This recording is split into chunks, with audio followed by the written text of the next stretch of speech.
Assalamualaikum warahmatullahi wabarakatuh.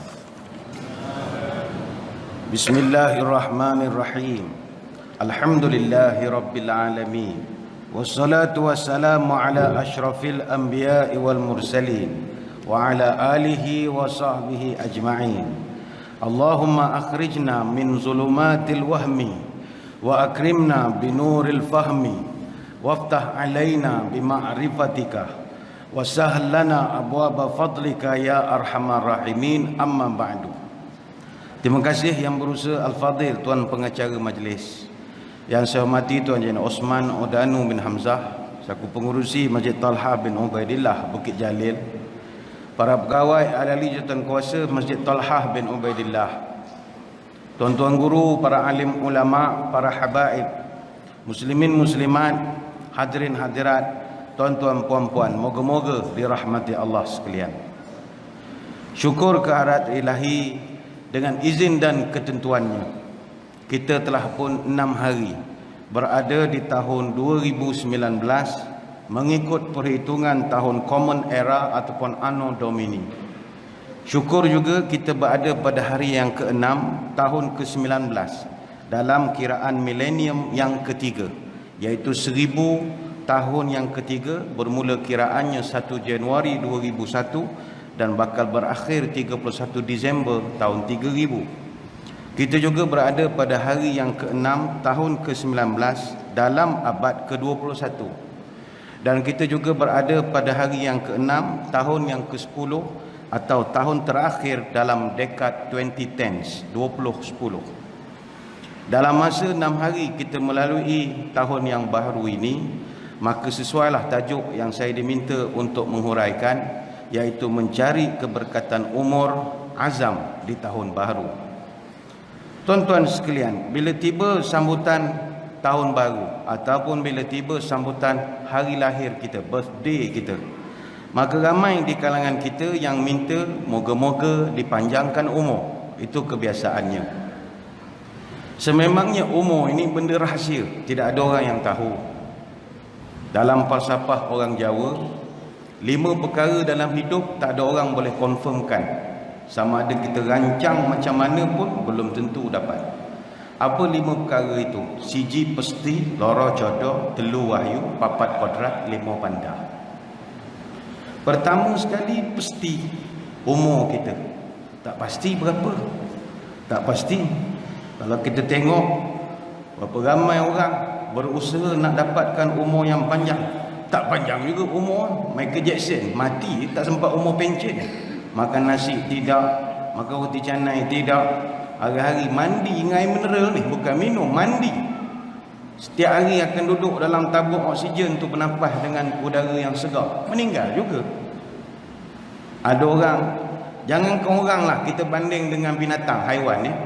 Cuba tengok ada haiwan arnab, hari-hari dia melompat. Mana ada arnab yang tidak melompat dalam tiap-tiap hari? Tapi berapa purata jangka hayat seekor arnab? 9 tahun je. Kuda hari-hari berlari. Tidak pernah satu hari kuda tak berlari. Mana hari-hari jogging lah. Tapi berapa jangka hayat seekor kuda? 25 tahun je. Monyet hari-hari bergayut. Mana ada monyet tak pernah bergayut? Tapi jangka hayat seekor monyet cuma 40 tahun saja. Bandingkan dengan kura-kura, seumur hidup tak pernah buat apa-apa, tapi jangka hayatnya 150 tahun. Misteri ya. Lepas tu yang saudara-saudara kaki gym, jangan ingat panjang umur, belum tentu. Tuan-tuan yang tak makan nasi, jangan ingat panjang umur, belum tentu. Kesian, ada orang kita tak makan nasi, pergi rumah orang, orang yang dah nasi dia makan lauk. Macam kucing makan lauk begitu. Tanya ngapa tak makan nasi? Gemuk katanya. La ilaha illallah. Mana ada kena-mengena nasi dengan gemuk? Tak ada. Apa sebab? Gajah sebiji nasi tak pernah makan, gemuk ya. Tak ada kena-mengena dengan gemuk. Awak lepas makan mencekik, melengkor, membuta, memanglah gemuk. Tapi yang penting benda tu misteri ya. Misteri. Bukan cerita kan panjang pula lagi cerita rahsia umur dia. Yang kedua kata orang Jawa, loro jodoh. Jodoh tak ada orang boleh jangka. Cik Ta, kenal Cik Ta lah. Apa nama panjang saya betul apa ingat dah. Dia ni selebriti lah. Cik Ta tu tua pada saya lagi. Tua pada saya lagi. Dia masa dia menang Ratu Cantik umur 19, suami dia sekarang baru darjah 2. Siapa sangka? Lepas tu tuan-tuan tengok budak-budak berlari ni, diorang play-play tu. Contoh jodoh kita tak apa. Kita janganlah marah dengan budak-budak. Terutama budak perempuan yang kecil-kecil ni, kita walaupun dah 40-an, 50-an, diorang play-play tu. Tuan-tuan jodoh kita akan datang. Berapa banyak kes begitu? Suami 18, isteri 55. Banyak. Misteri. Yang ketiga, telu wahyu, anugerah. Jangan kajilah. Ada orang nak mendapat anugerah, bodek bagai nak gerak, tak dapat. Dia punya bodek cium tangan bos, berbunyi sampai ke siku cium, tak dapat. Tapi ada orang tak dapat je setiap tahun macam-macam anugerah, gelaran macam-macam. Papat kodrat, iaitu nasib. Nasib kita tak ada orang boleh jangka. 5 bandar, rezeki. Semua 5 perkara ini tak boleh tidak mesti banyakkan berdoa supaya Allah permudahkan. Mati misalnya, mana ada boleh jangka mati dekat mana, ke bumi, kat mana? Siapa boleh rancang di sini? Tak boleh rancang. Tak boleh. Berapa ramai kita tengok orang masa hidupnya tak pernah sabarlah dia ni, tak tahulah husnul khatimah ke su'ul khatimah ke. Tapi Tuhan nak beri rezeki, meninggal dia di Masjidil Haram depan Kaabah. Ada seorang tu pelakon cerita Mami Jarum. Tak payahlah sebut nama, kalau tak ada kamera sebutlah nama. Meninggal depan Kaabah dengan genting tasbih. Siapa sangka? Arwah tadi Ismail nak nama kalau tak salah. Ustaz penceramah belum tentu mati dalam Masjidil Haram. Ini Tuhan punya kerja. Rezeki dia lah. Dulu orang mati kena timpa dengan kren Masjidil Haram. Rezeki. Berapa ramai orang pergi haji, dia orang 2-3 orang je meninggal. Rezeki lah. Jadi bila tengok meninggal dalam Masjidil Haram, meninggal pula musim haji, kena pula timpa dengan kren, itu dipanggil sahibul hadmi. Antara tanda mati husnul khatimah, mati ditimpa sesuatu, itu mati yang baik. Jadi ramailah jemaah kita yang nak mati begitu selepas pada itu. Jadi ramai yang pergi umrah masuk Masjidil Haram, semua pakat menengok kren, mana ada kren. Tu gaya melayang-layang, jom tu. Tak dapat juga. Baik itu benda ni misteri lah tuan-tuan. Jadi yang kita nak fokus malam ni umur. Umur ni usaha macam mana pun dia dah ada sukatan dia. Maksudnya Nabi SAW dalam satu hadis riwayat At-Tirmizi, Ibnu Majah dan Al-Hakim, kata Nabi, a'maru ummati ma baina sittina ila sab'ina wa aqalluhum man yajuzu dhalika. Average umur umatku antara 60 sampai 70. Itu Nabi punya statement. Amat sedikit saja umatku yang boleh lebih daripada itu. Mana tuan-tuan yang dah umur 70 ke atas, special lah. Tapi average Nabi sebut 60 sampai 70. Sebab itu dalam dunia dia ada rekodkan super centenarians. Super centenarians ini manusia yang umur 110 tahun ke atas. Kita ada dalam rekod 100 laki-laki, 100 perempuan. Seorang habuk tak ada orang Islam. Tak ada. Mana betul lah kalau kata Nabi, average umat aku 60 sampai 70. Rekod nombor 1 manusia yang paling tua umur 122 tahun 164 hari. Tua betul orang perempuan, orang Perancis. Jean Calment namanya. Dia dah meninggal dah. Dia lahir tahun 1875, meninggal tahun 1997. Lelaki paling tua umur 116 tahun 54 hari. Juga bukan orang Islam, orang Jepun. Dia beranak lahir tahun 1897, meninggal tahun 2013. Dan dalam dunia, negara yang paling ramai orang panjang umur, Amerika, 42 orang. Dan ada seorang yang masih hidup lagi, umur 114 tahun. Dan negara kedua paling panjang umur, Jepun. 24 orang rekod dunia 110 tahun. Dia panggil super centenarian. Bawah 110 dia tak masuk rekod. 110 tahun ke atas Jepun ada 24 orang. Dan ada 3 orang masih hidup lagi. Jepun power. Sebab itu tuan-tuan kalau pergi 7-Eleven Jepun, terkejut kita tengok orang pencen kerja. Kat tol dia pun orang pencen juga. Kesian kita tengok. Dekat airport semua orang tua. Dah tak mati-mati nak buat apa? Duduk. Takkan duduk saja. Dia bukan ada masjid macam kita. Dan dia akhirnya kerjalah itu ini. Kesian. Kita jadi kesian. Baik tu eloklah kalau Nabi sebut umur tu janganlah panjang beria sangat. Sikit-sikit sudahlah. Dia ngam-ngam 60-70 ni tak menyusahkan orang sangat.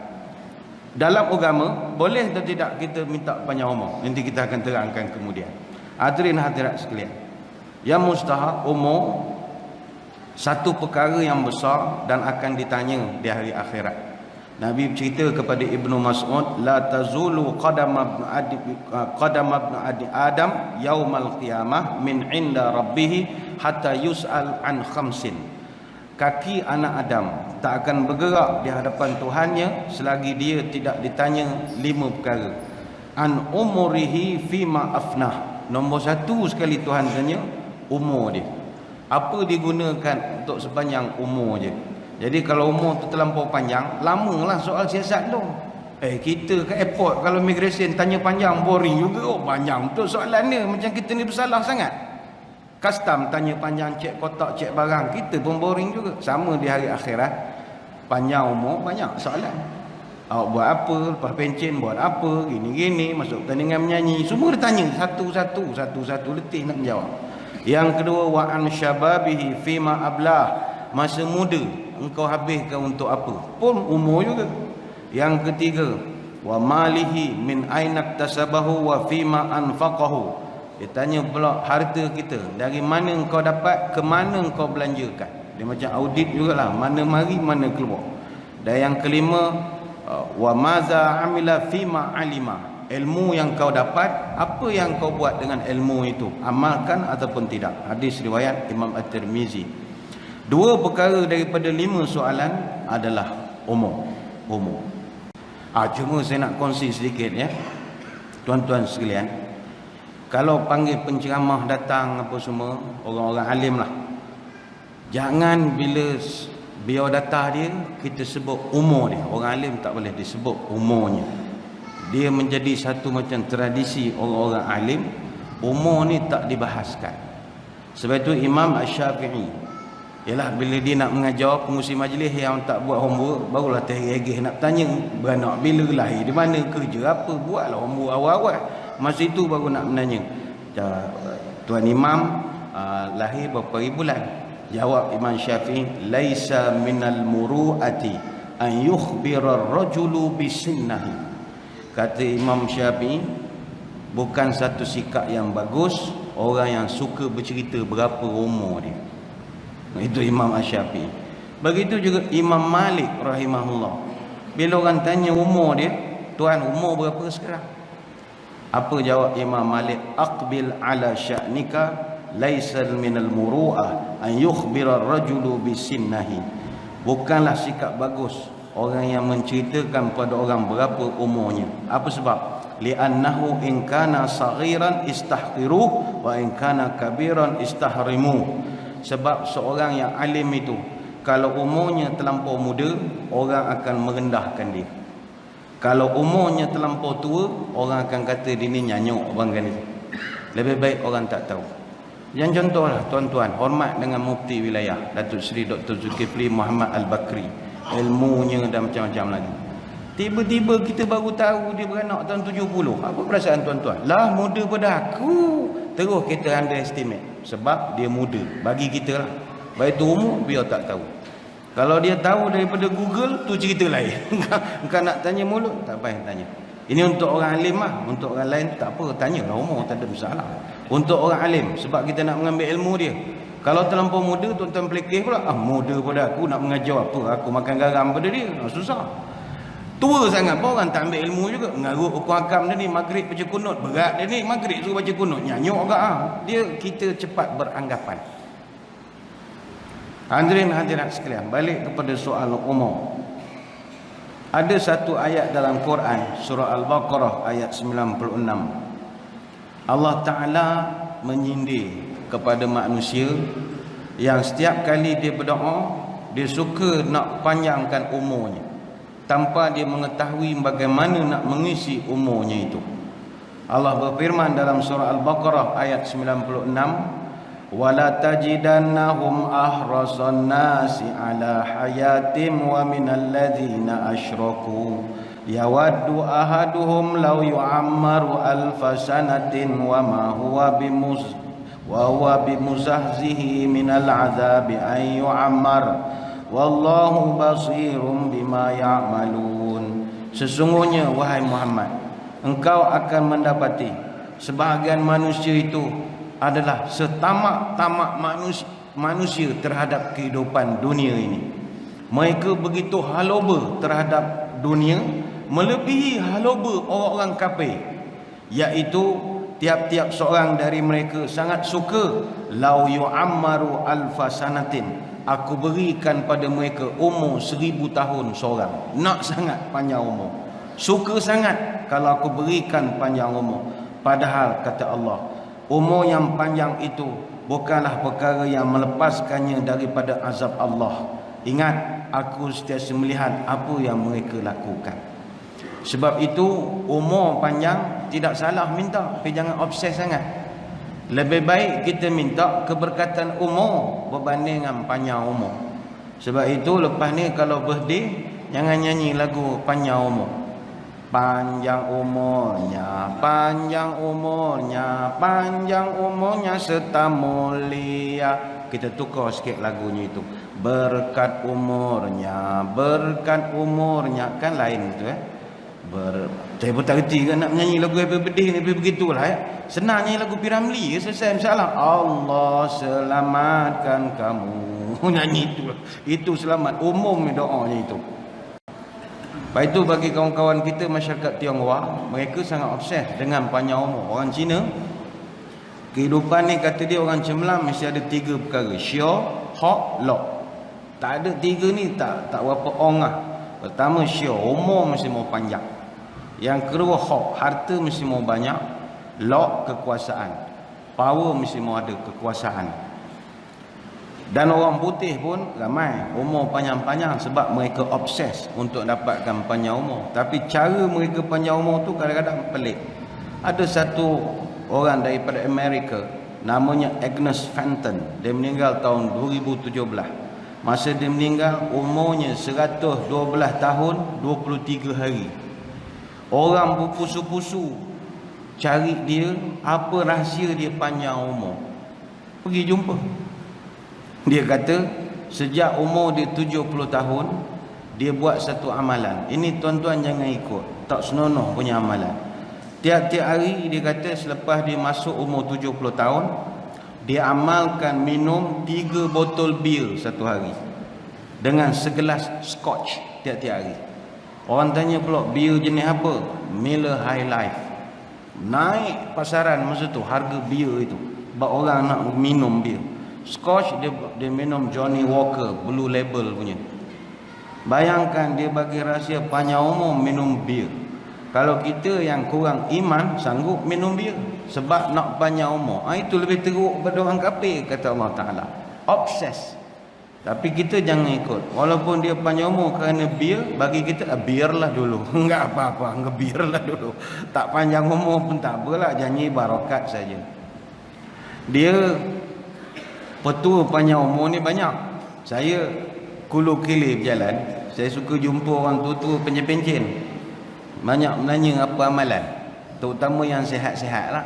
Kalau bertampai ada plaster sini saya tak tanyalah, tengok teruk benda kita lagi dah cuci buah pinggang saya tak tanya sangat lah. Tapi kalau yang sihat-sihat tu saya suka tanya. Dulu saya pernah jumpa satu orang kampung lah, umur kat 90 lebih. Saya ingat muda sikit daripada Perdana Menteri kita, tapi sihat. Dia jalan sampai orang kampung tuduh dia tu bela hantu raya. Sampai begitu. Saya suka cari orang pesen tu, pergi berjumpa. Panggil dia Tok Ki lah. Orang panggil dia Tok Wali. Katanya dia ni wali besar. Masa tu saya kadi Temerloh. Jadi bila saya jumpa dia, saya kata, Tok Ki, dengar cerita Tok Ki ni wali. Saya ni Raja Wali. Betul je. Macam mana pula raja wali pula?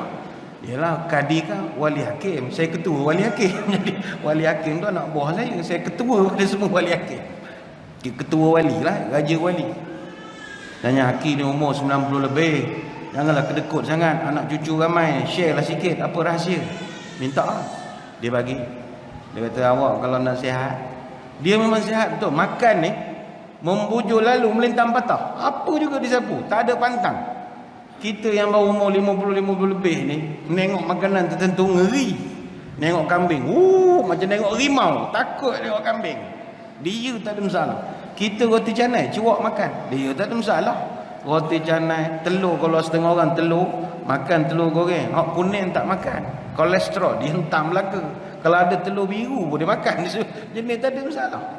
Ya, cendol makan, dia merokok tidak, cuba isap okok daun. Orang kampung kerja menggulung penuh dalam tin dia tu. Pokok daun, tembakau Jawa. Kerja kampung, beli ikan apa tepi sungai. Dia kata nombor satu, dia kata ni petua saya share kan tuan-tuan.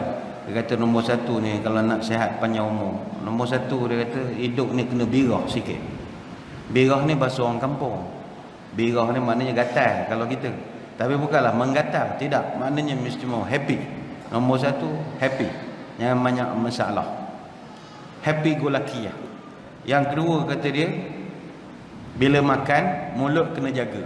Tu sedap ayat orang tua-tua Bila makan mulut kena jangan celupar. Maaf tuan-tuan, kita hak sakit sekarang ni kena mengaku mulut kita tak jaga, terutama bila makan.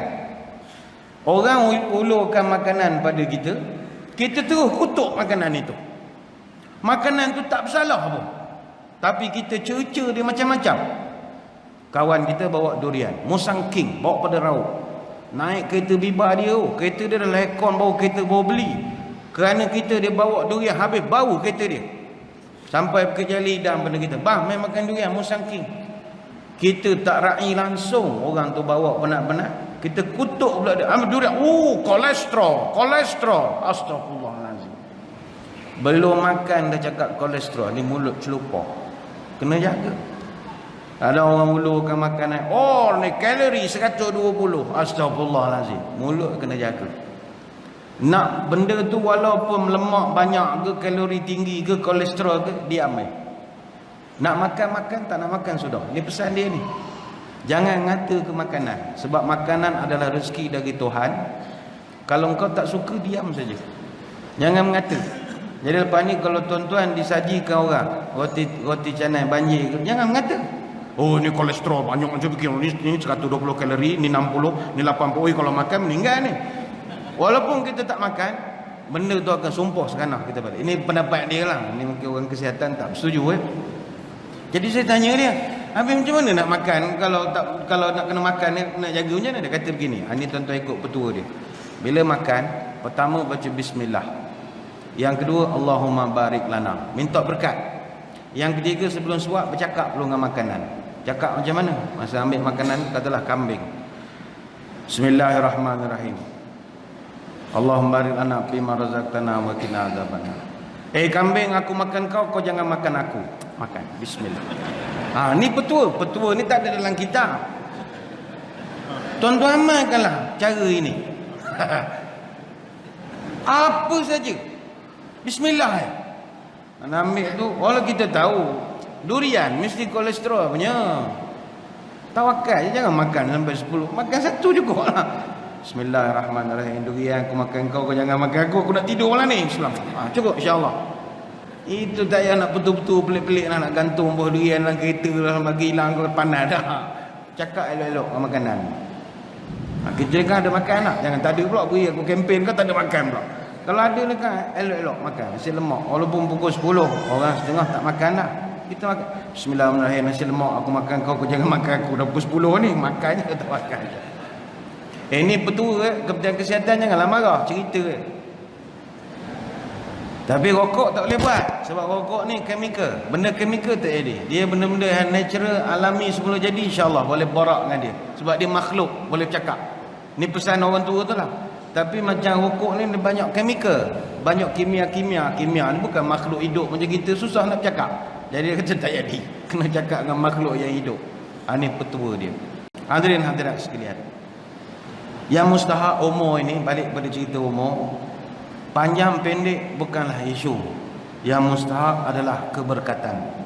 Itu sebab Nabi SAW dalam satu hadis riwayat Imam Al-Bukhari, dia ada mengajarkan satu doa. Elok doa ni kalau kita jadikan amalan. Allahumma inni a'udzubika minal ajzi wal kasali wal jubni wal harumi. Tuhan, jauhkan aku dari jadi orang lemah, orang malas, penakut, tua nyanyuk. Jangan jadikan aku nyanyuk. Dan kebiasaan nyanyuk ini dia ada kena-mengena dengan orang yang umur terlampau panjang. Sebab itu minta jauh pada nyanyuk berarti tidak minta terlampau panjang sangat. Sampai 120 tahun letih kita. Hari-hari menengok anak cucu meninggal, tak larat kita. Hari-hari menengok anak cucu pula meninggal. Bukan cucu menengok kita meninggal, kita penat. Dapat telefon apa? Cucu meninggal dah. Umur berapa? 47 meninggal. Pergi urus jenazah cucu. Minggu depan cicit pula menengok letih kita. Baik itu umur ini jangan sampai nyanyuk, kata Nabi. Peringatan kepada orang-orang yang dah pencen, dah berumur. Maaf ayanda sekalian, kepada orang berumur ni Nabi memang beri nasihat yang panjang lebar, khusus pada orang pencen. Nabi dia pesan satu saja kepada orang pencen ni. Pertama, jangan terlampau berjiwa muda sangat. Nabi tegur. Sebab itu kata Nabi dalam satu hadis riwayat Bukhari, la yazalu qalbul kabiru syaban fisnataini fi hubb dunya wa tulil amal. Orang yang tua, kata Nabi, dia sentiasa hatinya muda dalam dua perkara. Berhati-hatilah, kata Nabi. Pertama, dalam bab cinta dunia. Luar biasa betul. Kita tak tahulah, kita tak pernah tua lagi kan. Tanya orang tua-tua lah, ya ke tidak, mana kita tahu. Tanya orang tua-tua, ada atau tidak? Tak ada, alhamdulillah. Yang kedua, kata dia, tulil amal, sentiasa panjang angan-angannya supaya umurnya itu sentiasa bertambah. Hadis Bukhari. Semakin meningkat umur, semakin dia berangan-angan umurnya panjang. Nabi tegur, jangan begitu. Panjang dalam keberkatan tak apa, tapi panjang tak tahu apa sebab nak panjang, ambil tak payah sajalah. Ingat, kita ini hari-hari umur meningkat. Uban dah mula gugur, gigi dah mula bertabur, kulit dah makin kendur, mata dah makin kabur, rumah kata pergi, kubur kata mari. Janganlah terlampau nak menambah-nambahkan umur sangat. Ingat, kepada orang-orang yang dah bersara atau orang yang dah berusia, peringatan juga daripada Nabi. Antaranya Nabi pesan, jangan ubah rupa kita supaya nak jadi orang muda. Jangan. Berumur, buat je cara berumur. Biarlah outdated pun pakaian kita, tapi jangan ubah rupa sampai orang tak tahu nak beza. Dia ni muda ke tua, tak tahu beza. Hadis daripada Ibnu Abbas sebagai contoh, Nabi pesan, yakunu qaumun yakhdibuna fi akhir zamani bisawadi kahawasilil hamami la yarihuna raihatal jannah. Hadis Imam Ahmad. Kata Nabi, nanti hari nak kiamat akan muncul satu kelompok manusia, dia kiwi rambut dia dengan warna hitam, kata Nabi. Saya guna istilah kiwi ya, nak mudahkan faham. Dia celup rambut dia dengan warna hitam, dah kata Nabi, rupanya dah macam burung merpati, kata Nabi. Maka mereka ini la yarihuna raihatal jannah, dia takkan cium bau syurga, kata Nabi. Sebab itu kalau kita uban dah makin bertambah, jangan pula cat pula jadi hitam balik. Tak, itu macam nak semula panjang umur. Biarkanlah putih tu, jangan dikalakan hitam. Timbul perbahasan ulama, kalau selain pada hitam boleh atau tidak. Contoh kan orang sekarang ni dia warnakan rambutnya dengan warna lain. Ada kata ulama bahawa yang nas melarang itu larang warna hitam saja. Warna lain itu dibenarkan pula lah. Kacau juga ya. Mana tuan-tuan berwarna biru ke macam Lady Gaga, pening juga kepala. Itu tak senonoh pula rupanya. Tapi dye ni jangan sampai warna hitam. Dan untuk kecuali, kata ulama, untuk orang-orang yang duduk pada tugasan atau pekerjaan tertentu. Ada orang tertentu tak dibenarkan rambutnya terlampau putih, ada. Contoh, orang kerja polis. Polis trafik, rambut putih menyala pada jauh. Mak Rempit tak takut. Tua lah nyanyuk tu. Tak gerun. Sama juga tentera. Awak pangkat baru, kenal baru. Tapi putih lah. Makruh. Lain pula hukumnya. Yang itu kena warnakan. Asalkan jangan hitam.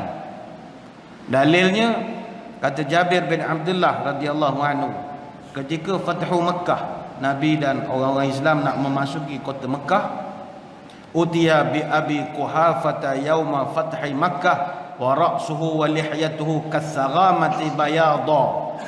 Sahabat cerita masa Nabi Fathu Makkah, datang Abu Quhafah. Abu Quhafah ni ayah kepada Sayyidina Abu Bakar As-Siddiq radhiyallahu anhu. Dia ni masa orang Islam duduk di Madinah, dia masih duduk di Mekah dan dia belum Islam. Anaknya sahabat Nabi, dia duduk di Mekah. Jadi bila Nabi datang bersama dengan orang Islam, dia tengok gerombolan tu ramai. Dia rasa kalau aku melawan, pendek umur. Dia pun masuk Islam. Bila dia masuk Islam, dia join pula rombongan orang Islam nak memasuki kota Mekah.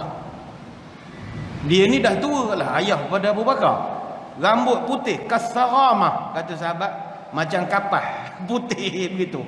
Maka Nabi bila nampak pada jauh, Nabi tegur, ghayyaru hadza bi syai'in wajtanibus sawad. Kata Nabi, engkau pergi ubah rambut engkau itu dengan warna lain, jangan guna warna hitam saja. Hadis sahih Muslim. Maknanya warna selain hitam dibenarkan, asalkan jangan tak senonoh sangatlah. Bubur merah, biru, kuning macam jalur gemilang, patriotik benar gayanya. Sejak pencen lain macam pula lah. Dia boleh warna contoh inai. Inai boleh. Inai oren tu ya. Wah, inai. Kenapa? Macam tentera ya. Saya selalu pesan, kalau pangkat besar-besar, brigadier general apa semua ni, eloknya jangan putih sangat rambut. Biar ada sikit warna. Jangan taruh hitam, taruh inai oren. Apa sebab? Inai ni bila taruh, dia macam muka kita ni ada garang sikit lah. Cuba tengok Pakistan jual kapet. Sekarang tak jual kapet dah, buka kedai runcit dah sekarang. Jangan main-main. Orang Pakistan, janggut dia bubuh inai. Oren penuh. Dia bubuh janggut inai. Misai bubuh inai. Sideburn inai. Mata bubuh celok. Kita tengok pada jauh, gerun. Wah, macam malaikat. Takut kita tengok. Dia penampilan tu mustahil. Bayang kalau askar rupa itu.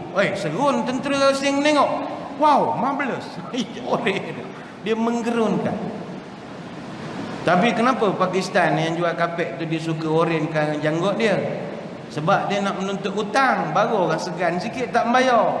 Bila mau bayar, wah tengok bayar balik. Kaedah lah. Cuma timbul persoalan, macam mana gaya orang sekarang jual produk inai hitam. Kacau betul. Inai tapi hitam. Ya, ini bukan label kami lah untuk menguraikan. Tuan-tuan nanti ada rezeki, jemputlah Sahibus Samah Datuk Seri Mufti Wilayah untuk membahaskan perkara ini. Sebab ini melibatkan hukum hakam yang memerlukan pandangan banyak pihak, bukan satu hala saja. Hadirin hadirat sekalian, balik kepada persoalan asas. Habis Ustaz, boleh tak minta panjang umur ni sebenarnya? Jawapannya boleh. Asalkan umur itu diberikan atau diisikan dengan keberkatan. Asasnya minta panjang umur, tak ada halangan. Jangan berangan panjang umur sudah. Sebagaimana doa Nabi kepada Anas bin Malik radhiyallahu anhu. Anas bin Malik ini Nabi kecil-kecil dah dia jaga Nabi. Dia masa Anas bin Malik umur 10 tahun, dia ni orang Madinah. Nabi sampai ke Madinah, datang mak dia, "Ya Rasul, orang lain bagi hadiah. Saya tak tahu nak bagi apa. Saya wakafkan anak saya untuk tuan. Anak saya ni biarkan dia kerja di rumah tuan, tak payah bagi gaji, tak apa. Upah dia apa-apa ni tak payah. Biar dia ambil air dia, pergi masak air apa semua, suruh dia pergi ke pasar beli sayur, biar dia buat." Masa tu Anas bin Malik baru umur 10 tahun duduk dengan Nabi. Dia lama duduk dengan Nabi. Masa Nabi wafat, umurnya baru 20 tahun. Tapi walaupun umurnya muda, dia meriwayatkan 2286 buah hadis. Antara sahabat yang handal jugalah. Jadi Nabi pernah doakan kepada dia, Allahumma aksir malahu wa waladahu wa atil hayatahu waghfir lahu. Ya Allah, mintakan 3 perkara untuk orang ini, budak ini. Pertama, banyakkan hartanya. Yang kedua, ramaikan anaknya. Yang ketiga, panjangkan umurnya dan ampunkan dia. Sebab itu Anas bin Malik, Allah mustajabkan doa Nabi. Hartanya memang banyak. Dia punya kebun kurma dengan juga anggur, setahun berbuah 2 kali. Luar biasa sekali. 2 kali setahun berbuah. Anaknya memang ramai, 120 orang. Ramai. Maknanya isterinya ramai lah maknanya. Dan umurnya pun panjang, 107 tahun. Panjang betul. Dan dia adalah sahabat Nabi yang terakhir sekali hidup.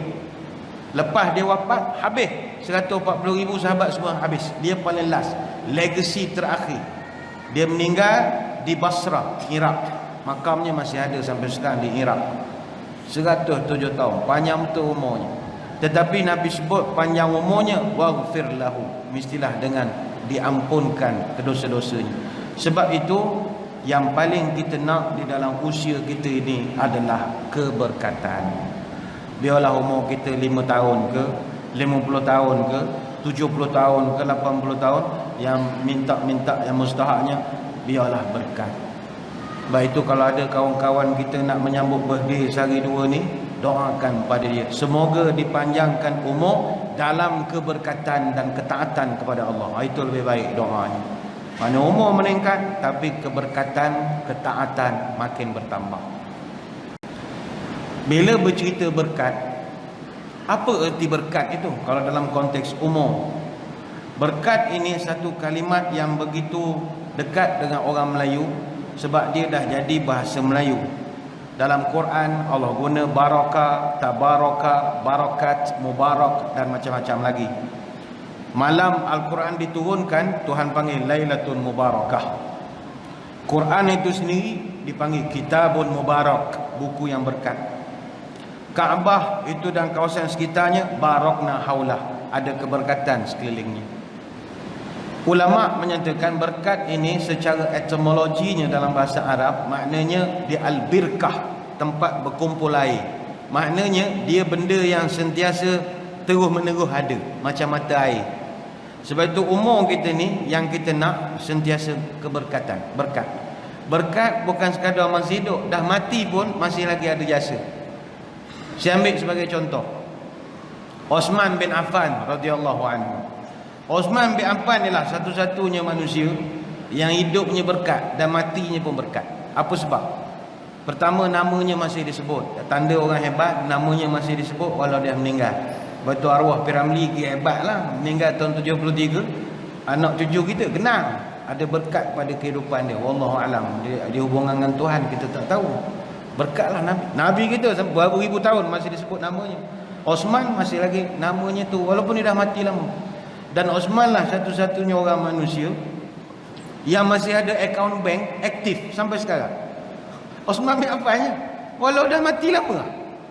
Kita mak ayah kalau meninggal, buku tabung haji dia kena kerat dah ujung. Mana boleh pakai dah. Osman masih hidup ke akaun dia. Apa sebab? Berkat lah. Dia ceritanya Osman ni, masa tu kan kalau tuan-tuan ingat cerita ni, masa Nabi hijrah, orang Islam komplain air payah sebab kena beli dengan orang Yahudi. Ngadu pada Nabi, ya Rasul, nyaya kami ni air mahal, Yahudi tu jual harga Yahudi betul. Ejahlah sikit macam mana orang Islam.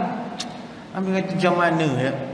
Ginilah, mayashtari bi'ra rumata fayakunu dalwuhu fiha ma'adila'il muslimin bi khairin lahu minha fil jannah. Aku berdoa lah, siapa-siapa yang boleh beli telaga Raumah, telaga milik Yahudi itulah. Siapa boleh beli telaga Raumah itu, aku doakan setiap timba satu pahala. Satu timba satu pahala.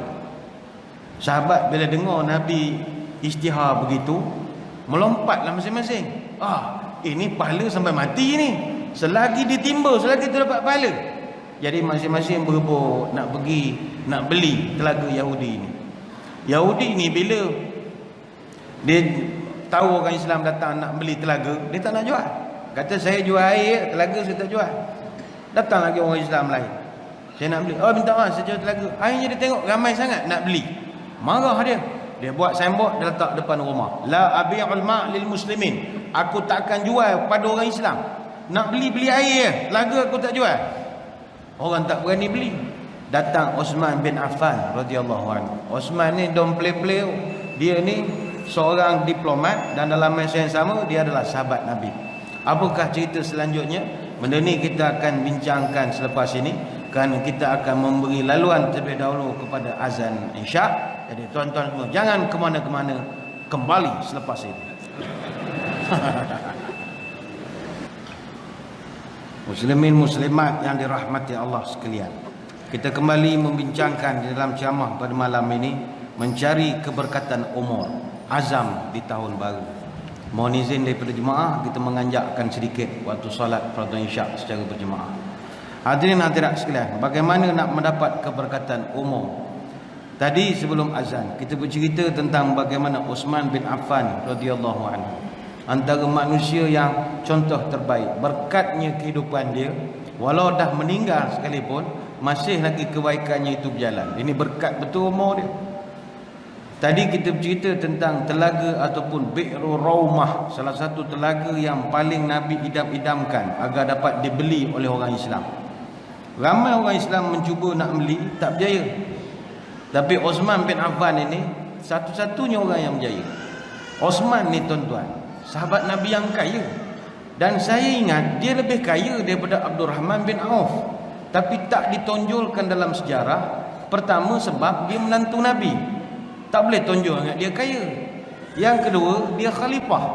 Orang politik walau kaya macam mana duit berkepuk sekalipun, dia tak ada cerita ke orang. Dia kena nampak menjadi khadam saja. Sebenarnya dia kaya. Masa di Mekah, masa dia beli telaga Bi'ru Raumah itu, Abdul Rahman bin Auf baru tengah kulu kilir nak daftar syarikat SSM masa tu. Baru nak daftar company, baru nak buka syarikat. Osman dah kaya ke dah? Osman kaya betul. Dia datang jumpa pakcik Yahudi tu. Cik dia kata, ya Osman, mu ni tak kerti bahasa. Aku kata aku tak nak jual kan. Osman ni dia pandai diplomasi. Ini seorang diplomat. Mulut manis agaknya ya, cakap pandai. Sebab dia orang politik kena pandai bercakap, kena pandai berunding. Orang politik kalau cakap buat tekok bersoleh, baik tak payah jadi pemimpin politik. Orang politik ni cakap kena lembut, kena beraluh, manis. Boleh hurun di semut mulut ni, manis sangat cakap. Kena begitu orang politik. Dia tak boleh nak jawab tumbuk siang malam baik masuk McGregor, lawan tumbuk masuk Gusti senang. Dia orang politik, dia pandai berunding.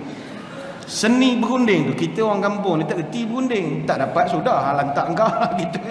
Pening-pening aja bertumbuk. Dia tak, orang politik dia pandai berunding. Osman berunding. Pakcik, janganlah bagilah peluang saya explain dulu. Bagi saya present 1 minit dah lah. PowerPoint semua ada contoh lah. Bagi saya present, dengar dia setuju tak setuju. Orang lain datang kosong, saya bawa macam-macam dokumennya. 1 minit je boleh? Boleh lah Osman, apa cerita? Gini pakcik, saya nak beli telaga pakcik, tapi saya tahu pakcik tak nak jual. Gini, saya beli separuh ke telaga, boleh tak? Yahudi kata lain macam proposal ni. Macam mana kan nak beli separuh pula? Beginilah pakcik, saya kira pajak sajalah. Saya pakai 2 hari, pakcik pakai 2 hari, pakai 2 hari, pakai 2 hari. Kita buat kontrak berapa tahun, terus sambung tengok performance lah. Menarik juga cadangan kau tu semua. Itulah pakcik tak nak dengar cakap saya. Saya tahu dah pakcik tak nak jual, saya beli separuh saja. Gini Allah Osman, aku ni kalau nak jual separuh, tak tahu pula berapa harga aku nak jual. Pakcik buka jaga, saya tak ada masalah. Pakcik Yahudi tu kata beginilah, aku tolak 10,000 dirham boleh? 10,000 pakai 2 hari, mahal. Tapi Osman ni nak menunjukkan dia ni good paymaster. Duit ada. Berapa pakcik? 10,000 dirham lah, pakai separuh. 10,000, pakcik punya pasal, saya bayar 12,000. Lagi pakcik tu speechlessnya. Wah, orang biasa buka 10 minta kurang 8. Ini buka 10 up lagi 12. Mana dia dah tackle hati orang tu. Orang pandai. Dia beli 12,000 bagi 2. Panggil lawyer, buat surat agreement, hitam putih ada, mati stamp bayar hasil. Kira tak ada isu lah dari segi perundangan. Setuju. Bila dia dapat beli telaga tu, Osman pun buat announcement. Orang Islam, engkau orang tak payah beli air dengan pakcik Yahudi tu lagi. Aku pajak dengan dia 2 hari, 2 hari, 2 hari. Jadi hari ni dengan esok kau ambil air tu, kau pulun sampai ke dalam, tak apa, ambil siang malam, simpan stok untuk 2 hari. Hari lusa kau jangan pergi dah beli dengan orang tu. Faham semua? Faham Osman. Orang pulun ambil air 2 hari siang malam. Bum 2 hari. Mari ketiga pakcik Yahudi buka kedai, tak ada orang beli. Ai, mana bagi orang Islam tak mandi kau ayah. Tak ada dah ngambil air. Bila lama kelamaan dia pun tahu, ni Osman dah kenakan aku ni. Tapi dia tak boleh nak marah, ada perjanjian. Tidak dinyatakan boleh beri orang, tak ada. Jadi ikut Osman lah nak buat apa. Dia tak tahu Osman buat wakaf. Jadi akhirnya dia dah kalah begitu saja. Lepas beberapa minggu Osman pun datang. Nengok pakcik Yahudi ni pun lain macam. Pakcik nampak serabut nampak. Dengan jamban tak cukur. Biasa masalah ni kalau jamban tak cukur ni orang masalah. Inilah pakcik. Saya cadang pakcik. Patutnya pakcik umur sekarang ni tak payah kerja lah. Nak jual air buat apa? Anak dah tak sekolah, dah besar-besar. Nak kerja buat apa? Baik duduk rumah je. Kalau saya jadi pakcik, saya dapat 12,000 hari tu, saya dah pergi berjalan nak melancong. Naik cruise pergi Krabi, Phuket, mana benda yang patut zaman itu right? Pergi Jerusalem, kantuk kepala dinding tu semayang hari-hari. Yang sibuk lagi cari duit buat apa? Dah tua dah. Pergi berjalan, pusing dunia, merantau, pergi mengembara. Jadi pakcik duduk berniaga buat apa? Saya cadang begini. Ini separuh telaga, saya beli je lah. Pakcik jual ke saya, pakcik ambil duit pergi berjalan. Anak-anak main lantak dia cari sendirilah. Duit dah tua-tua semua kan, takkan kita mikir dia hadiah. Betul juga Osman, aku tak terfikirlah nasihat begini. Itulah pakcik beginilah. Pakcik tolak je ke saya, 8,000 saya sanggup beli. Take it or leave it. Kalau tak ada lah. 8,000 duit ni, mana komen-komen 20 lah saya kira. Campur yang duit hari tu. Yahudi kata munasabah juga lah 20,000 aku tolak 8,000. Osman bila ambil, dia terus buat pengumuman, ini telaga milik semua orang Islam. Dia tanam pulak pokok kurma, ada 1,550 batang kurma dia tanam keliling. Siapa nak makan, makanlah. Sampai perikat bila dia dah meninggal dunia, air tu masih lagi mengalir sampai sekarang, dan pokok tu masih bubuh sampai sekarang. Jadi kerajaan Saudi dah tak tahu nak buat apa. Buahnya banyak, jual. Sedekah, jual, dapat jual, ada hasil nak masuk kat mana? Akhirnya kerajaan Arab Saudi melalui Kementerian Wakaf Arab Saudi buat satu akaun bank atas nama Osman bin Affan. Orang dah meninggal ada akaun lagi. Duit dia masuk je lah, kerja tak pernah keluar. Bila nak cocok dia dah meninggal, memang tak pernah cocok duit. Duit dia masuk sama. Kurma jual benda tu macam-macam lah. Orang pun bila dengar kurma ladang Osman bin Affan, lain. Dia barakahnya orang nak. Jadi harga tu memang lain sikit lah. Buka akaun, duit dia dah membuat-buat berjuta. Dia tak tahu nak buat apa. Jadi Kementerian Wakaf Arab Saudi, dia melabur beli pula sebidang tanah dekat dengan Masjid Nabawi, sebelah saja. Dia buat pula hotel 5 bintang. Ada pula satu syarikat hotel international sewa pula hotel tu. Keuntungan setahun 50 juta riyal. Duit lagi. Bila nak habis duit dia? Dia yang sedapnya ada beberapa orang pergi ziarah Madinah, terkejut tengok papan projek hotel bangunannya. Owner tanah Osman bin Affan. Ada lagi nama dia. Inilah barakah, umur berkat. Dah meninggal pun masih lagi dikenang orang kebaikan, namanya masih harum. Ada tuan-tuan yang nak berangkat pergi umrah ziarah Madinah, jangan lupa pergi Bi'run Osman. Salah satu destinasi yang jarang orang pergi. Dia tak jauh, lebih kurang dalam 6 km daripada Masjid Nabawi. Kalau package tak buat, boleh naik taksi ya. Tahan taksi putih hujrah tu. Rahfin, dia tanya, pergi mana? Bi'run Osman. Dia faham, Telaga Osman. Bi'run Osman. Jangan cakap Kelantan, dia tak faham. Rahfin, Bi'run Semen. Semen tak ada. Apa dia Semen? Dia buat orang Kelantan kan, Osman dengan Semen. Bi'run Semen boleh kau?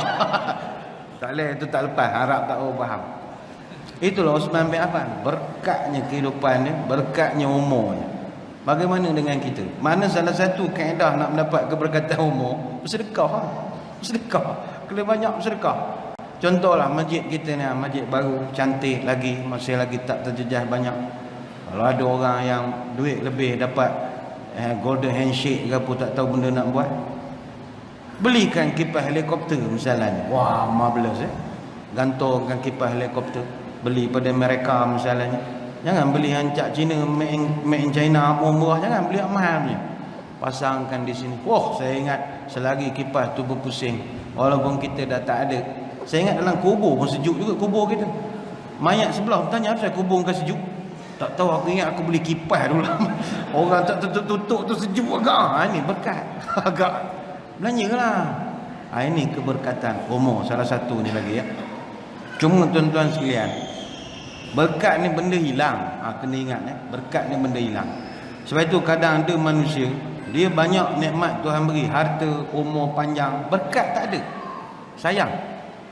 Harta, berapa ramai orang kaya tapi tak ada berkat. Ramai. Berapa orang kita tengok rumahnya besar, bertingkat-tingkat, duitnya tebal, berlipat-lipat, keretanya bersusun, berkilat-kilat, isterinya pun cantik memekah, kadang-kadang jumlahnya 4, tapi rumah tangganya hari-hari kiamat. Kenapa kiamat? Hara begitu. Dulu awak mula-mula kahwin berkompang-kompang, dah kahwin berlempang-lempang. Mengapa jadi begitu? Dulu elok, sekarang dah jadi kelai. Berkat ditarik. Berkat sama juga makanan. Tahun 60-an orang pun minum juga teh tarik. Minum juga makan juga roti canai, roti prata. Tapi kita sekarang makan banyak sakit. Apa sebab? Berkat dah dicabut. Umur panjang pun sama juga. Berkat dicabut. Dan betul Nabi pun sebut berkat ni benda hilang. Dalam satu pertemuan Nabi dengan Jibril alaihissalam, Nabi pernah tanya kepada Jibril, "Ya Jibril, hal tanzilu min ba'di?" Adakah lepas aku wafat kau akan masih turun lagi ziarah bumi ini selepas aku tiada? Jawab Jibril alaihissalam, "Na'am ya Rasulullah. Anzilu 10 maratin wa arfa'u 10 jawahir minal ard." Saya akan datang 10 kali lepas tuan wafat, dan saya akan cabut 10 mutiara daripada bumi. Wa ma tarfa'u minha, apa yang kau cabut itu wahai Jibril? Nombor 1 sekali kata Jibril, arfa'ul barakah minal ardi. Nombor 1 sekali saya cabut adalah keberkatan. Sebab itu berkat ini benda dah hilang dan kita mesti mau cari. Ramai orang cari berkat dengan ustaz, ada dia cari berkat dengan orang alim. Biasanya orang alim ni ramailah orang mengambil berkat. Baik itu saya menengok kalau ustaz-ustaz pun ceramah, ya orang selalu ambil berkat ni, kalau penceramah tu namanya ada al-al di belakang, itu ramailah orang ambil berkat. Macam saya ni tak ada al di belakang tu, yang jauh duduk kalau dengar ceramah. Cuba aku ada al sampai ke sini duduk. Siap pegang kursi, Allah berkat gitu. Saya nak ada al buat apa? Saya ada Alauddin di belakang nak buat apa? Tapi biasa begitu, ada al-al ni ramailah duduk keliling. Sampai ke depan ni duduk penuh, nyanduk dinding belakang pun ada. Panjang je orang belakang Tapi dalam tak ada tu ada sesat seorang dua. Jumpa habis ceramah, bawa nasi kosong. Ustaz tolong gaul. Buat apa gaul? Ambil berkat. Gaul nasi tak ada. Ambil berkat. Dia mencari berkat. Carilah, tak ada masalah. Jangan cari benda-benda yang tidak syar'i, sudahlah. Cari keberkatan. Untuk umur kita ini nak cari berkat, macam-macam cara boleh. Nanti kita akan bincangkan. Yang mustahab, keberkatan umur ini adalah keberkatan yang digunakan untuk melakukan amal saleh.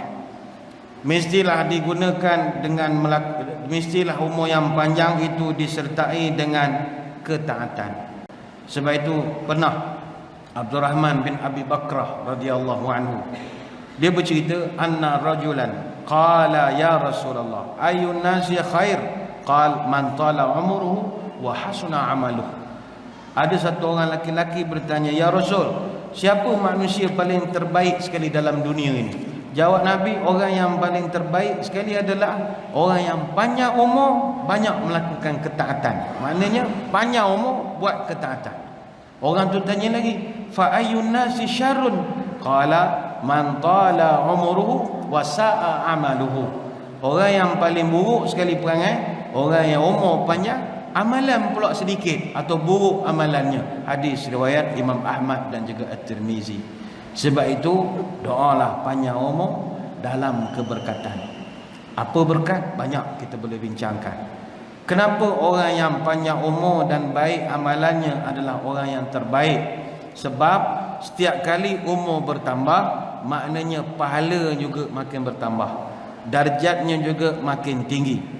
Sebab itu kata Abu Hurairah, Nabi pernah tanya, ala unabbiukum bi khairikum? Qalu na'am ya Rasulullah. Qal khiyarukum atwalukum a'maran wa ahsanukum a'mala. Maukah kamu aku beritahu siapakah kalangan kamu yang paling bagus sekali?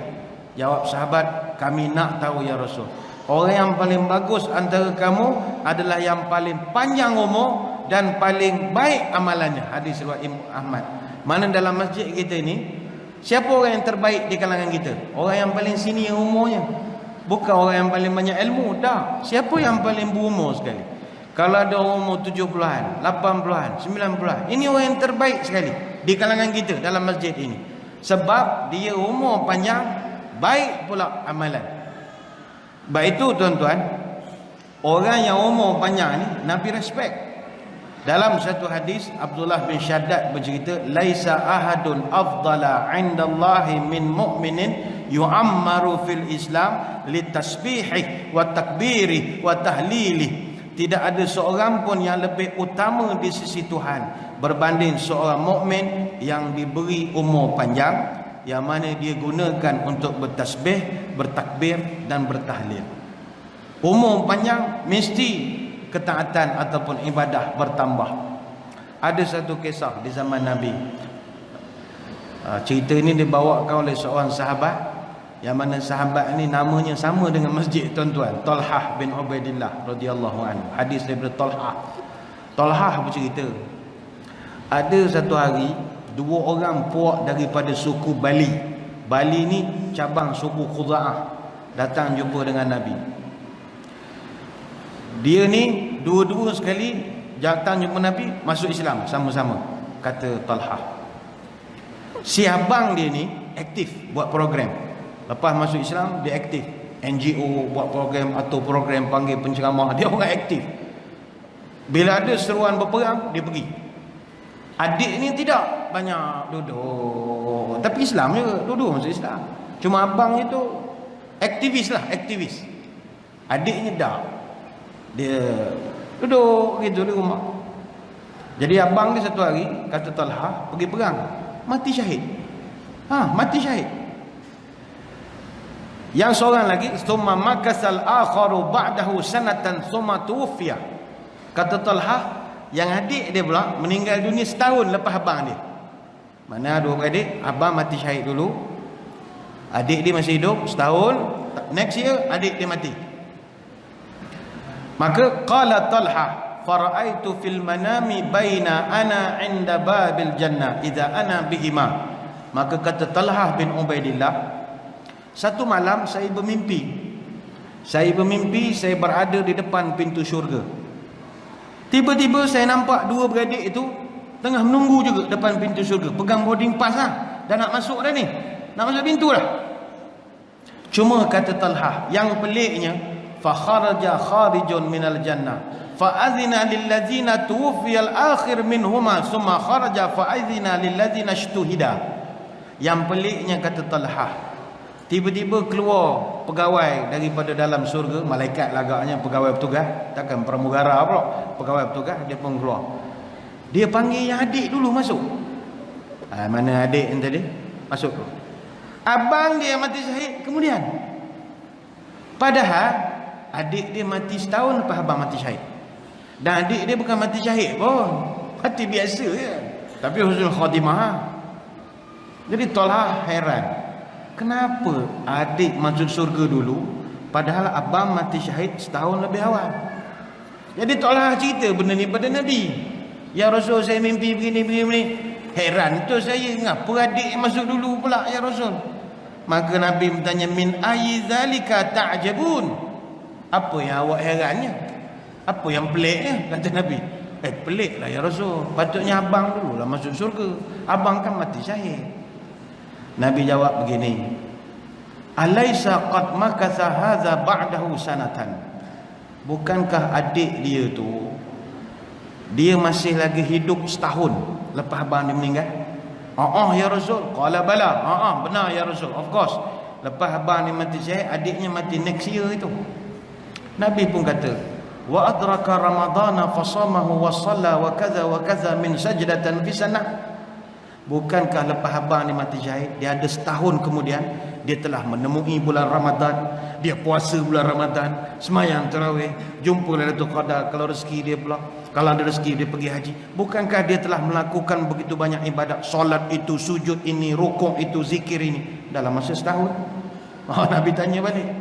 Qalu bala. Ya tak ya juga ya Rasulullah. Maka jawab Nabi, fama bainahuma ab'adu mimma bainas sama'i wal ard. Ingatlah, setahun jarak antara orang yang meninggal pertama dengan orang meninggal kedua, itu amalannya bagaikan langit dengan bumi. Hadis Ibnu Majah. Sebab itu orang umur panjang tetap ada advantage, sebab dia punya ibadah ekstra. Kalau dia ibadat, sebab itu rugi sangat orang umur panjang tak ibadat la ilaha illallah. Baik meninggal je. Daripada tak buat apa, baik meninggal. Duduk menggentir remote extrum, baik mati. Tak patut umur kau panjang, buatlah amalan. Sebab kita akan lebih tinggi darjat berbanding dengan orang lain. Yang ini hadis mati senggang masa setahun. Ada hadis yang lain Nabi sebut beza mati 40 hari je pun darjat dia naik. Ada satu hadis kata Amir bin Sa'ad bin Abi Waqqas radhiyallahu anhuma, diceritakan ada kisah dua orang adik-beradik, antara abang dengan adik meninggal dalam jarak 40 hari. Fazukirat fadilatul awwal inda Rasulillah. Maka sahabat ini bila abang dia meninggal, lepas tu 40 hari kemudian adik dia meninggal, jadi masing-masing ni borak sama sendiri. Dia pun cerita, abang dia bagus, arwahnya sini dulu dengan orang macam ni baik, dia dengan masyarakat begini. Arwah ni memang hebat lah, adik dia tak boleh lawan lah, abang dia gini. Dia muji abangnya yang meninggal lebih dulu. Nabi dengar, faqala alam yakun akhar musliman. Qalu bala ya Rasulullah wa kana la ba'sa bihi. Nabi tegur, yang awak membawang beria sangat ni, apa adik dia tu bukan Islam ke? Islam ya Rasul. Adik dia pun terror juga macam abang dia, tapi abang dia lagi champion lagi lah. Adik dia kalau masjid semayang belakang dia, abang dia semayang depan. Contoh begitu, nak mengata abang tu lagi best lagi lah. Faqala Rasul wa ma yudrikum ma balaghat bihi salatu. Tahukah kamu darjat si adik itu dia dah jadi lebih tinggi sekarang sebab adik semayang dia. Sahabat kata, semayang apa ya Rasul? Abang dia duduk depan, adik duduk belakang. Adik dia memang jarang datang, melambat semayang belakang. Abang dia arwah tu lagi bagus. Kata Nabi begini, innama mathalu salati kamathali nahrin ghamrin azbin bibabin ahadikum yaftahimu fihi kullu yaumin 5 marrat. Sesungguhnya sembahyang yang kita buat, dia macam air yang segar mengalir depan pintu rumah. Tiap kali kita terjun mandi 5 kali sehari, pasti dah tak ada melekat kekotoran. Fama tarawna zalika yubqi min darnihi fa innakum latadruna ma balaghat bihi salatuhu. Tahukah kamu orang yang hari-hari terjun dalam air itu dah tak ada daki langsung? Dan tahukah kamu orang yang itu tadi darjatnya telah naik dek kerana dengan solatnya? Sebab dia mati 40 hari lebih lambat pada abang dia. Dia ada 40 hari punya amalan yang abang dia dah tak ada dah. Makna kalaupun dia semayang belakang, tengah, depan, itu cerita lain. Tapi abang dia dah meninggal, adik dia masih lagi leading dari segi markah, jumlah banyaknya semayang. Ini beza 40 hari saja. Hadis riwayat Imam Ahmad. Bayangkan mati 40 hari saja beza, sudah juga mengangkat darjat. Bayangkanlah tuan-tuan yang umur dah 70, 80, lagi syukur pada Allah lah. Umur lagi panjang. Tetapi mesti dimasukkan dalam umur yang panjang itu dengan ketaatan kepada Allah Subhanahu wa taala. Apakah amalan-amalan simple? Kita di hujung ni, apa amalan simple nak dapat keberkatan umur? Pertama sekali, al-kalamu thayyib, jaga mulut. Jangan cakap benda-benda tak senonoh. Bertutur katalah dan berkomunikasilah dengan cara yang baik-baik. Itu yang pertama. Yang kedua, al-mudawamah wal istiqamah fid doa. Konsisten, teguh pendirian dalam memanjatkan doa kepada Allah. Yang ketiga, berusahalah untuk menjadi seorang yang morning person. Jadi manusia yang bangun pagi. Semakin meningkat umur ni, sudah-sudahlah bangun pukul 10, pukul 11 nya. Itu zaman bujang dulu, kalau zaman tak senonoh. Kita ni dah berumur, anak cucu dah besar dah. Takkan menengok atuk dia bangun pukul 12 tengah hari. Sah betul atuk. Pukul 12 baru bangun. Bangunlah pagi sikit. Sebab Nabi doakan, Allahumma barik li ummati fi bukuriha. Ya Allah, berkatkan kehidupan umatku yang bangun pagi. Kata Nabi, mana dapat doa khas. Yang keempat, istikharahlah. Jadikan amalan beristikharah dalam setiap urusan sehari-harian. Yang kelima, hidup jangan meminta-minta kepada orang. Man asabathu fa'aqafatun fa'anzala bin nasi lam tusaddu faqatuhu. Barang siapa yang ditimpa kesusahan, lalu dia mengadukan kesusahannya itu kepada manusia, maka kesusahannya tidak akan diselesaikan. Wa man anzalaha billah aw syakallahu lahu bil ghina imma bi mautin ajilin aw ghinan ajilin. Siapa yang mengadu susah pada Allah, Allah akan berikan dia dua saja penyelesaian. Pertama, diselesaikan masalahnya itu. Yang kedua, diselesaikan dia, iaitu dimatikan orang itu. Dua saja. Tuhan punya cara mudah. Manusia mengarut bagi janji banyak, belum tentu dapat. Tapi kalau Tuhan, dua dia buat. Selesaikan atau engkau tu diselesaikan. Buat dua saja. Yang keenam, infak dan juga sedekah. Ini kita dah cerita Osman bin Affan radhiyallahu anhu tadi. Yang ketujuh, jangan tinggalkan solat fardu, khususnya solat fardu berjemaah. Dan yang kelapan, memperbanyakkan beristighfar kepada Allah Subhanahu wa taala. Istighfar ini Tuhan janji dalam Quran, faqultu astaghfiru rabbakum innahu kana ghaffara yursilis samaa'a 'alaikum midrara wa yumdidkum bi amwalin wa banina wa yaj'al lakum jannatin wa yaj'al lakum anhara. Tuhan mengatakan, hendaklah kamu ini semua sentiasa istighfar, minta ampun pada aku. Siapa yang istighfar pada aku berikan nikmat. Pertama, aku turunkan hujan lebat yang mencurah-curah. Yang kedua, aku kurniakan pada kamu anak pinak yang ramai. Yang ketiga, aku beri pada kamu harta kekayaan yang banyak. Benar yang seterusnya, aku beri pada kamu kebun tanaman yang sentiasa subur. Dan aku beri pada kamu sungai-sungai yang mengalir di dalam kebun itu. Surah Nuh ayat yang ke-10. Sebab itu banyak dengan istighfar. Berkat hidup kita, banyakkan istighfar.